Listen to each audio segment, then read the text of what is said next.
ভাই দাঁড়ান, ভিডিওটা উপরে ধাক্কা দেবেন না। আপনাদের সামনে ভিডিও গেলেই উপরের দিকে ধাক্কা দেন। ভাই ভিডিওটা আগে ভালো করে দেখেন। হয়তো আপনি ভাবতেছেন আমার লেয়ার খামার নাই, আমার দেখে লাভ কি। ভাই কোনো এক সময় আপনার কাজে আসতে পারে। আপনার কাজে না আসুক, অন্তত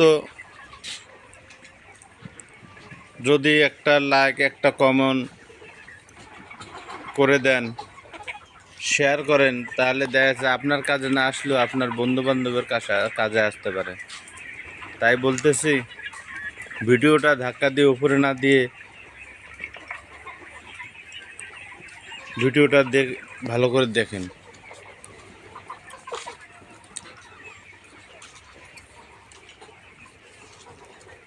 দেখলে আপনারা লেয়ার মুরগির সম্বন্ধে অনেক অভিজ্ঞতা হবে, যা আপনার প্রতিবেশী এবং আশপাশিদের কোনো এক সময় বলতে পারবেন কিভাবে লেয়ার পালতে হয় এবং কি কি করলে সুযোগ সুবিধা পাওয়া যায়।